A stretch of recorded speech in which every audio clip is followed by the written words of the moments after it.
فسبحان الذي لا يحصى امتنانه باللسان ولا بالقلم نشهد أن لا إله إلا الله وحده لا شريك له ونشهد أن سيدنا ومولانا محمدا عبده ورسوله الذي أرسله بالحق بشيرا ونذيرا وداعيا إلى الله بإذنه وسراجا وقمرا منيرا فقد قال الله تعالى في كلامه المجيد وفرقانه الحميد أعوذ بالله من الشيطان الرجيم بسم الله الرحمن الرحيم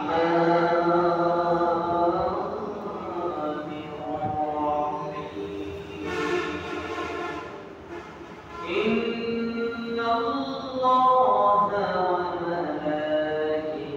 وملائكته يصلون على النبي يا أيها الذين آمنوا صلوا عليه وسلموا تسليما اللهم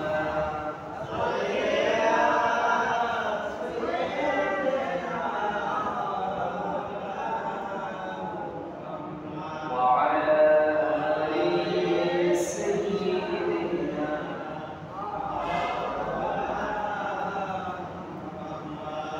بلغ العلا بكماله كشف الدجى بجماله حسنت جميع خصاله صلوا عليه وآله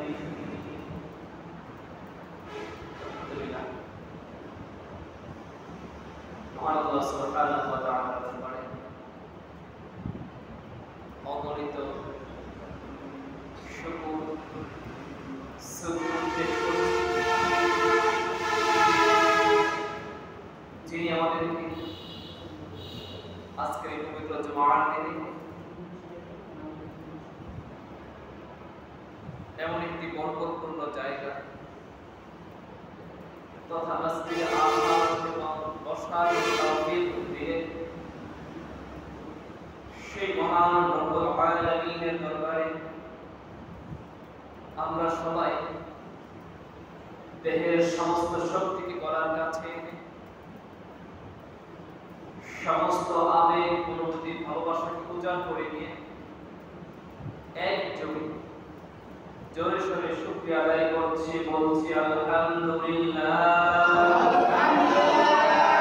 আবার বলছি আলহামদুলিল্লাহ প্রিয় ভাইরা আমরা গত জুমায় আলোচনা করেছিলাম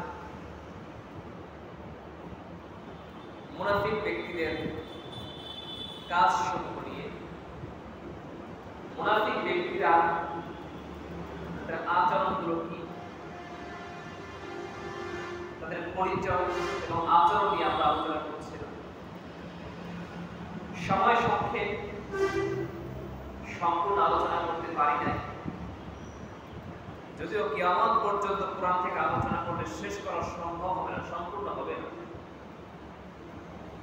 আমার এই ক্ষুদ্র জ্ঞান অনুযায়ী যতটুকু জানি সেই অনুযায়ী আলোচনা করলেও দুই এক যুগে আলোচনা করলে শেষ করা সম্ভব।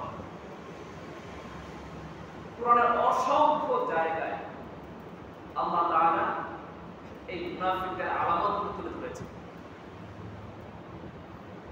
আপনি যদি আমার প্রশ্ন করেন, হুজুর আমি কাফের চিনতে চাই, কাফের, আমি বলবো আপনি চলে যান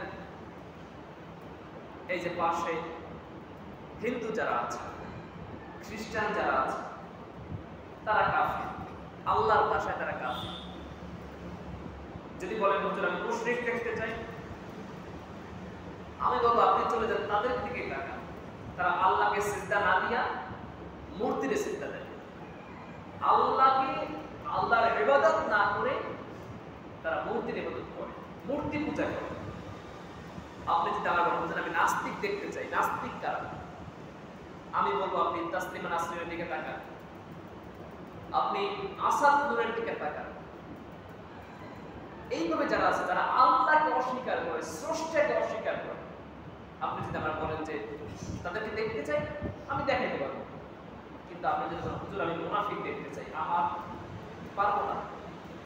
সরাসরি আমি দেখাইতে পারবো যে অমুকে মুনাফিক বা অমুকে এর আলাদা কোনো ধর্ম বা আলাদা কোনো চেনার যে কোনো রূপ আছে এমনটা আমি দেখাতে পারবো।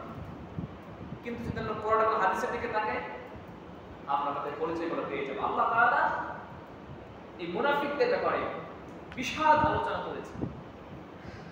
আমরা কতজনে বলছিলাম যে তারা আল্লাহকে ভুলে যায়, আল্লাহকে ভুলে যাওয়ার কারণে তারা পাপাচার করে, অন্যায় কাজগুলো করে। যদি আল্লাহকে না ভুলতো তাহলে এই কাজগুলো করতে পারত না। আল্লাহকে তারা ভুলে গেছে, আল্লাহ তাদেরকে ভুলে গেছে। যারা আল্লাহকে ভুলে যায়, আল্লাহর ঠেকা ধরে নাই যে তারা আল্লাহকে মনে রাখতে হবে। তবে ওই ব্যক্তির দুই কাঁধে, প্রত্যেক মানুষের দুই কাঁধে দুইজন ফেরেশতা আছে, কিরামান কাতিবিন, দুইজন সম্মানিত ফেরেশতা আছে। মানুষ যা করে সেগুলো তারা লিখে রাখে। আল্লাহ তাআলা এক কাঁধে হিসাব নিবে। তবে যে ব্যক্তি আল্লাহর প্রিয়, যারা আল্লাহকে প্রিয় বানিয়েছে, আল্লাহকে যারা সবচেয়ে বেশি ভালোবাসে, আল্লাহ তাদেরকে সবচেয়ে বেশি ভালোবাসে। সুবহানাল্লাহ। ওই ব্যক্তির খোঁজ আল্লাহ সবসময় রাখে। আল্লাহ তাআলা যা বলছেন, বান্দা তোমার ঘাড়ের যে রগ আছে, সাত রগ যেটা আছে, এই রগ তোমার যতটা কাছে তার চাইতে বেশি কাছে আল্লাহ সুবহানাহু। আল্লাহ তাআলা প্রত্যেক রাতের শেষ ভাগে প্রথম আসমানে নেমে আসে এবং বান্দাকে বলে, বান্দা তোর যা প্রয়োজন আমার কাছে যা, সমস্ত চাওয়াগুলোকে পাওয়া প্রয়োজন প্রত্যেক রাতে। আচ্ছা, মুনাফিক ব্যক্তিকে রাতে জানতে পারে, তার কিন্তু সেটুকু জানতে পারে না। নিফাকের কারণে রাতে তাহাজ্জুদ করা হয় না, রাতের নামাজ হয় না, ওয়াক্তে নামাজই পড়তে পারে না। তাহাজ্জুদের নামাজ পড়ে কারা? যারা আল্লাহর একান্ত অনুগত বান্দা, যারা মানে কিছু মানুষের তাহাজ্জুদ ছুটে যেতে পারে, তার মানে তারা মুনাফিক না। মুনাফিক ব্যক্তি তার আচরণের কারণে মুনাফিক হয়। আল্লাহর সঙ্গে সাক্ষাৎ করতে পারে কেবল তারাই যারা মুমিন হয়, আল্লাহ তাদেরকে ভালোবাসে। আল্লাহ যে বলছেন সূরা তাওবা 66 নম্বর আয়াত, আল্লাহ তাআলা এখানে বলছেন তারা আল্লাহকে ভুলে গেছে, আল্লাহ তাদেরকে ভুলে গেছে। তারা পাপাচারী সম্প্রদায়, অন্যায় কাজ করে, এই কারণে আল্লাহ তাদেরকে ভুলে গেছে।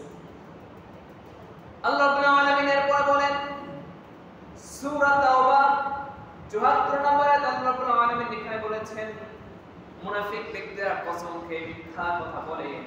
আল্লাহ রাব্বুল আলামিন বলেন ইয়াহলিফুনা বিল্লাহি মা ক্বালু ওয়া লাকাদ ক্বালু কালিমাতাল কুফর ওয়া কাফারু বা'দা ইসলামিহিম।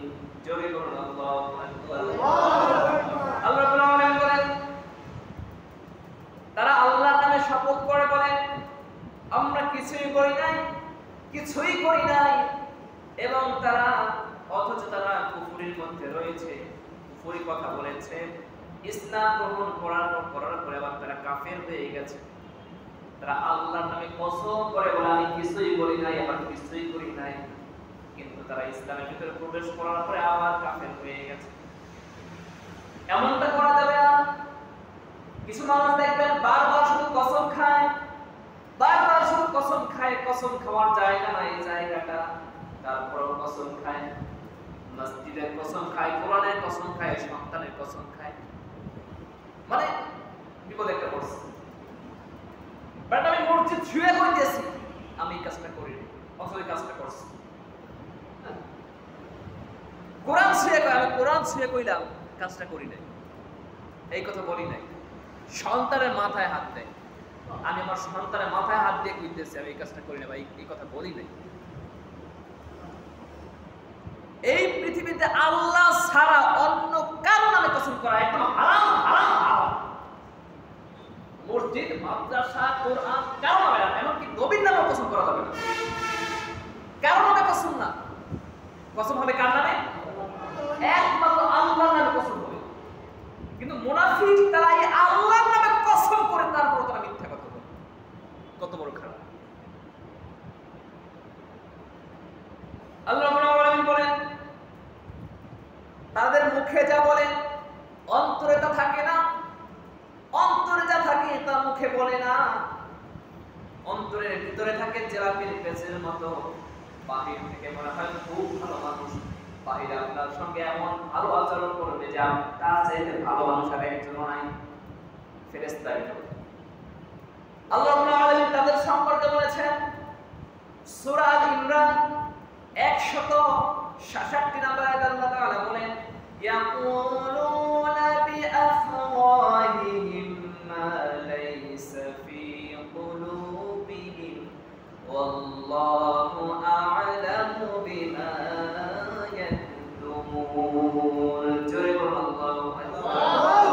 আচ্ছা এই আল্লাহু আকবার বলতে কি কষ্ট হয় আপনাদের? না না। আল্লাহর নামে তাকবীর। এমন দল আছে যেই দলের কর্মী নেতাদের আল্লাহু আকবার তাকবীর দেওয়া নিষেধ আছে, তারা মনে করে তারা অমুক দলের। আল্লাহ রাব্বুল আলামিন বলেন ইয়াকুলুনা বিআফওয়াহিহিম মা লাইসা ফি কুলুবিহিম ওয়াল্লাহু আ'লামু বিমা ইয়াকতুমুন। আল্লাহ বলেন যা তাদের অন্তরে নেই তাই তারা মুখে বলে, এবং তারা যে সব যা গোপন করে আল্লাহ রাব্বুল আলামিন সেই সমস্ত বিষয়গুলো সম্পর্কে জানেন। সুবহানাল্লাহ। আল্লাহ রাব্বুল আলামিন বলেন ওয়া ইয়ালামু খাইনাতাল আ'য়ুনি ওয়া মা তুখফিস সুদূর। বান্দা তোমার অন্তরের ভিতরে কি আছে, কোন জিনিসটা না পেলে রেখেছো, কোন বিষয়টা তুমি গোপন করেছো, দুনিয়ার কোনো মানুষ জানে না, এমনকি তোমার স্ত্রী তোমার সাথে ঘুমায় সেই স্ত্রীও তোমার সেই খবর জানে না, তোমার বাবা মাও জানে না, তোমার সন্তান জানে না, একমাত্র সেই খবর আল্লাহ রাব্বুল আলামিন জানে। আল্লাহ রাব্বুল সেই সমস্ত খবরগুলো জানে। মুনাফিক ব্যক্তিরা তারা করে কি, মুখে যা বলে বাহিরে তার মানে সিটে ফোড়া বলে, মুখে একটা বাহিরে আরেকটা। আল্লাহ রাব্বুল আলামিন আরেকটা কথা বলেছেন। আমি গত জুমায় একটা ক্লাস দিয়েছিলাম, একটা হাদিস বলেছিলাম যে হাদিসের ভিতরে রাসূল তিনটা কথা বলেছেন, মুনাফিকদের আলামত হলো তিনটা বলছিলাম। নাম্বার 1 হলো ওয়াদা ভঙ্গ করে, নাম্বার 2 হলো মিথ্যা কথা বলে, এবং নাম্বার 4 হলো আমাদের, নাম্বার 3 হলো আমাদের খেয়ানত করে। আল্লাহ রাব্বুল আলামিন এই ওয়াদা ভঙ্গ করার সম্পর্কে সূরা তাওবার 75 এবং 76 নম্বর আয়াতে আল্লাহ তাআলা বলেন ওয়া মিনহুম মান আহাদাল্লাহা লাইন আতানা মিন ফাদলিহি লানাসাদ্দাকান্না ওয়া লানাকুনান্না মিনাস সালিহিন ফালাম্মা আতাহুম মিন ফাদলিহি بخلوا به وتولوا وهم معرضون. جرمنا الله.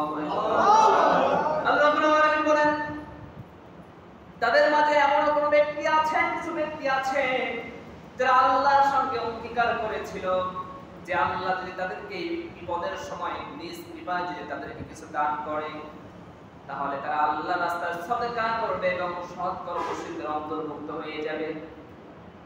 আল্লাহ যদি তাদের বিপদের মুখে, আল্লাহ যদি তারা একটু সে ব্যক্তি করবে কি, সাদাকা করবে, আল্লাহর রাস্তায় ব্যয় করবে। এবং 2 নাম্বার হলো তার সৎ কর্মশীলদের অন্তর্ভুক্ত হয়ে যাবে।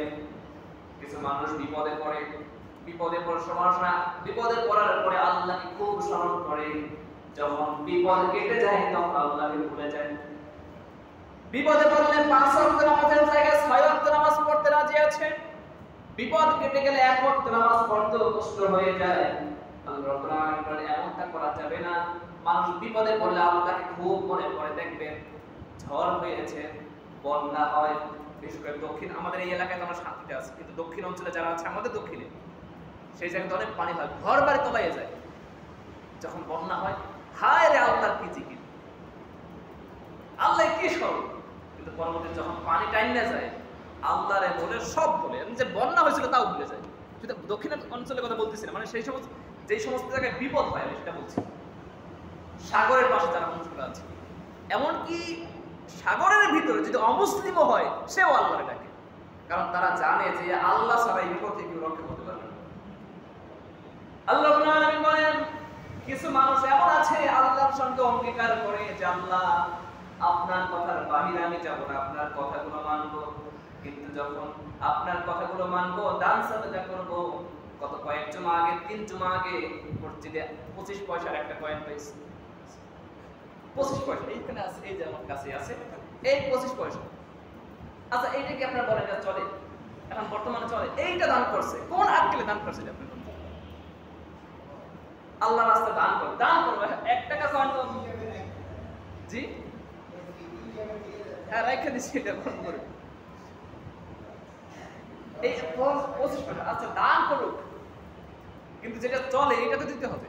আমরা করি কি, দান করি কোনটা? যেটা অচল, সবার কথা বলছি না, কিছু মানুষ আছে টাকা বাহিরে চলে না, দোকানে চালাইতে পারে না, গাড়িতেও চালাইতে পারে না, ওইটা নিয়ে মসজিদে দেয় যে মসজিদে চালাইতে পারবে। এই হলো অবস্থা। আল্লাহ বলছেন জি একটা আছে, এই পাশে আরো একটা আছে। যাই হোক, এই হচ্ছে দানের অবস্থা। মুনাফিক ব্যক্তির ব্যাপারে আল্লাহ, আপনার যা আমার যদি বিপদটা কোনোভাবে কাটতে যায়, আমি আপনার জন্য দান করব, সদকা করব এবং সৎ কর্মশীলদের অন্তর্ভুক্ত হয়ে যায়। কিন্তু যখন সেটা পড়ে যায়, মানে সেটা যখন পাইয়া যায়, তখন আল্লাহ ভুলে যায়। আমি ছোটবেলায় একটা গল্প শুনছিলাম এরকম, যদি গল্প, আমার গল্প বলার উদ্দেশ্য না, এখানে শিক্ষা আছে একটা। এক লোক তার ছাগলের বাচ্চা হবে, ছাগল মানে প্রেগনেন্ট, বাচ্চা হবে, বাচ্চা হতে দেরি হইতেছে, কষ্ট হইতেছে, ছাগলের বাচ্চা হয় না, ডেলিভারি হয় না। এখন মানত করছে কি, আল্লাহ যদি আমার এই ছাগলের বাচ্চা হয়, সহি সালামত এবং বাইচে থাকে, আমি এর জন্য আমার গরুটারে সদকা করে দেব। ছাগলের বাচ্চার জন্য গরু মানত করছে, বড় গরু। পাশে বলছিল, বলতেছে বেটা কি করলাম, এইটা সাজ একটা ছাগলের জন্য তুমি কি করতেছো? তোমার সবচেয়ে বড় গরুটাকে মানত করবে, তাহলে চুপ থাকো, দেখো আমি কি করি। ছাগলের বাচ্চা হয়েছে, বাইসা হয়ে, এখন মানত পূরণ করার পালা। এখন চিন্তা করতেছে কেমনে কি করা যায়। বাজারে যাইবে, হাটবার দিন বাজারে যাইবে, চিন্তা হলো যে গরুটা বেচা আমি মানতের টাকা দিয়ে দেবো। বউরে কয় যে শোনো, আমি গরু লইতে আসি, আর বাড়ির যে রাওয়া মুরগিটা আছে ওই মুরগিটা আমার দাও। কি করবা? তুমি দাও, দেখো আমি কি করি। আচ্ছা ঠিক আছে, 2টা বাজার নিয়ে গেছে। বাজারে যে আমি বিক্রি করতেছে, এই আমার এই গরুর মূল্য হলো 300 টাকা, আর এই যে রাওয়া মুরগি যেটা, এটা দাম হলো 55,000 টাকা। গরুর দাম 300 টাকা, আর মোরগ যেটা সেটার দাম হলো 55,000 টাকা। আর লোকজনের মাথা খারাপ নয়, লোকের মাথা খারাপ নয়, এটা কেমনে কি হইতে পারে? এখন লোকজনের লাস্টে একজনে কিনছে, কেনার পরে এখন সে করছে কি, এই রাওয়া মুরগিটা বেচছে তো 300 টাকায়, মানে 55,000 টাকায়। ও রাওয়া মানে মোরগটা 55,000 বাড়ি নিয়ে আসছে, আর গরু বেচা 300 টাকা মানুষে দিয়েছে। মানে সে কৌশল করছে, এখানে আল্লাহ তো গরুর দামে দিছে, সে আল্লাহ রাস্তায় গরুর দামে দিছে। গরুর দাম কত? 300, আর মোরগের দাম 55,000 টাকা। এই হলো কৌশল অবস্থা।